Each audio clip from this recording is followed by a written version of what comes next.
Mon cartable, quelle histoire! 26 souvenirs d'enfance compilés par Marc Lavoine au profit de l'association du cartable connecté. Bonjour Hélène Manarino. Bonjour Philippe Vandel, bonjour à tous. Et j'ai envie de dire Hélène Manarino, quelles histoires! Eh oui, bonjour Marc Lavoine. Bonjour. Je suis là pour dévoiler presque toutes les choses que l'on ne connaît pas encore de vous. Ah oui. Alors, cher Marco, ou Marco les grandes feuilles, ce surnom que vous donnez votre papa car il trouvait que vous aviez de grandes oreilles, vous dites souvent « J'aime dormir, cela me permet de rêver, d'entrer dans un monde différent. Je ne souhaite pas vous endormir ce matin. En revanche, je vous propose de voyager, de contempler, de rêver aussi à vos différents souvenirs. Et parfois, ça fait du bien d'entrer dans le monde d'avant, qui fait toujours partie de nous. Poussons la porte de votre enfance dans ce pavillon de 62 mètres carrés où résonnaient souvent les voix de Ferrat, Brassens ou encore Guy Béard. Ma petite est comme l'eau, elle est comme l'eau vive. Et attention, il fallait surtout du silence dans la maison quand Nougaro ou Gainsbourg chantaient à la télévision. Marc Lavoine, vous aimiez jouer aux cow-boys, aux Indiens, en creusant dans le mur du fond du jardin. Votre jouet préféré, un cow-boy, plus précisément un tireur à genoux qui ressemblait à John Wayne. C'était d'ailleurs son surnom. Vous aimiez créer votre monde, le rêver déjà dans votre chambre avec un lit bateau, c'est-à-dire un lit, une place avec 3 tiroirs en dessous, couleur acajou. Des tiroirs qui contenaient parfois des petits gâteaux secs que vous pouviez piquer dans la cuisine. Vous avez grandi avec cette valeur essentielle, respecter les autres, et cette leçon, on aide, on protège, on rend service. Et celui qui vous a toujours protégé, c'est évidemment votre grand frère, qui pense d'ailleurs à vous tous les jours, et encore plus grâce à la montre que vous lui avez récemment offerte. Vous êtes très soucieux de lui d'ailleurs, un grand frère que vous rejoignez la nuit, car vous aviez peur de dormir tout seul dans votre chambre. Marc Lavoine, la famille, votre principal moteur, mais surtout la faire rire. Dès l'âge de 7 ans, en vacances dans un camping dans le Lot, juste à côté de Cahors, vous aimiez jouer à des jeux de société avec vos parents, votre frère, notamment le nain jaune, un jeu de cartes. Et lors d'une partie, votre maman vous regarde, elle éclate de rire. Vous avez tout simplement décidé de tenir les cartes, non pas en éventail dans vos mains, mais dans vos doigts de pied. Pratique. Ça allait bien déjà. Il fallait le savoir. C'est Hélène Manarino. Rien ne pouvait vous arrêter pour obtenir un sourire des gens que vous aimiez, comme ce jour sur la route des vacances. Vos parents s'arrêtent sur la route en Corrèze, il pleut énormément, vous êtes avec votre ami Stéphane, et à l'entrée de la forêt, vous voyez des gros tapis de mousse. Vous décidez d'en prendre et d'en mettre sur votre tête, tout en imitant un joueur de guitare. Je pourrais également raconter cette soirée où vous avez gagné le concours d'histoire drôle, lors d'un dîner. Marc Lavoine, depuis toujours contemplatif, observateur, tout sauf individualiste. Le monde vous a toujours inspiré. À 11 ans, vous interprétiez accompagné de votre frère à la guitare les chansons que vous aviez écrites lors des soirées chez vos amis portugais. Une écriture admirable. D'ailleurs, votre professeur de français vous avez repéré, il se demandait au début si vous n'étiez pas aidé par vos parents pour l'écriture. Et non, c'était bien vous. Wow. Vous avez très vite fait chavirer le cœur des jeunes filles dès l'école primaire. Vous aviez beaucoup de prétendantes, notamment une certaine Christine. Et Madame Maki... Il a dit oui. Votre institutrice était très amusée de votre succès.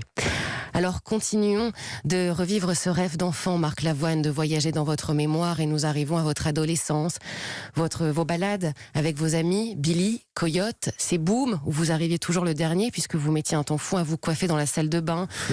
Et oui, vous aviez les cheveux longs à l'époque et vous aviez sûrement ce manteau à capuche en laine aux motifs très originaux que votre tante Denise vous avait ramené d'Algérie. Ou peut-être votre jean, t-shirt, blouson, votre côté rocker, même si vous n'étiez pas bon en mobilette, vous êtes tombé dès la première utilisation de la vôtre et vous n'êtes jamais remonté dessus. Oh, les gosses. Et puis, il y a eu surtout ce festival que vous aviez créé, un festival culturel et artistique. Vous avez réalisé votre premier film avec votre frère. Ça s'appelait Le Cancre. Vous aviez écrit le scénario et il a été projeté devant un public. Et puis, il y a ce moment qui ressemble finalement à un rêve, mais qui était bien réel. Quand vous êtes parti camper pendant 4 jours avec votre frère comme un aventurier, vous chantiez les chansons de Dick Arnegan, vous vous êtes levé, vous avez chanté devant un champ rempli de 25 000 fleurs, comme s'il y avait 25 000 personnes devant vous, d'une assurance folle, d'une détermination déconcertante. C'était votre premier concert et il restera unique. Marc Lavoine, toutes ces images vous construisent le rêve artistique que vous vivez depuis tant d'années. Vous continuez d'explorer, en ce moment le dessin, vous dessinez sur des dollars. Dernièrement, vous avez commencé à dessiner des personnages connus. Le dessin qui est revenu puisque vous aviez fait une école de dessin plus jeune pour suivre votre frère, mais vous vous êtes blessé volontairement pour arrêter cette école.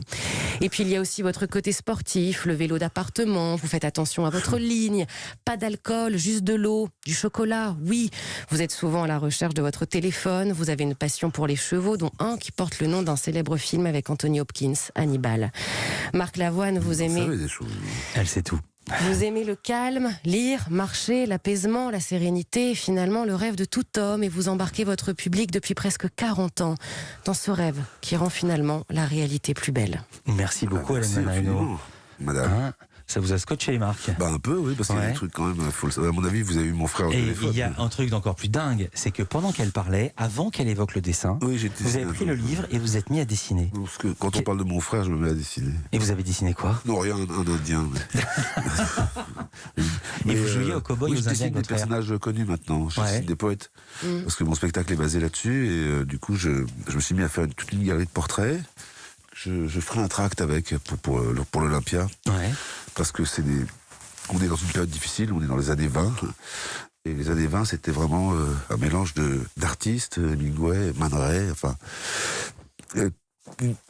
une vie belle, et puis une vie avec une révolution industrielle. Aujourd'hui, c'est la révolution numérique. Et des gens à la soupe populaire, des croix gammées sur les cimetières, enfin tout un mélange de choses qui nous ont amenés dans ces années folles qui ont vécu 10 ans, et qui sont mortes au bout de 10 ans, et après ça a été un peu plus compliqué. Donc je regarde cette époque, la nôtre, là, en ce moment, avec beaucoup de tension. Hier, j'étais dans un lycée, hier à Argenteuil. Vous allez Hier matin, je suis allé voir des élèves, il y avait à peu près Très rapidement, Marc Lavoine. 100 élèves et les profs. C'est très intéressant de travailler avec eux, de parler de la résistance et de Daniel Cordier. Et vraiment, ils sont très attentifs à la société d'aujourd'hui. On ne leur pose pas cette question aux jeunes. Et je vous interromps, Marc Lavoine, mais l'émission continue évidemment. On est ensemble jusqu'à 11h. Il y a Marjorie Adelson qui va parler de cinéma. Merci beaucoup, Hélène Manarino. Merci, madame. Je vous dis bravo, one more time. Et je vous dis à demain, one more time.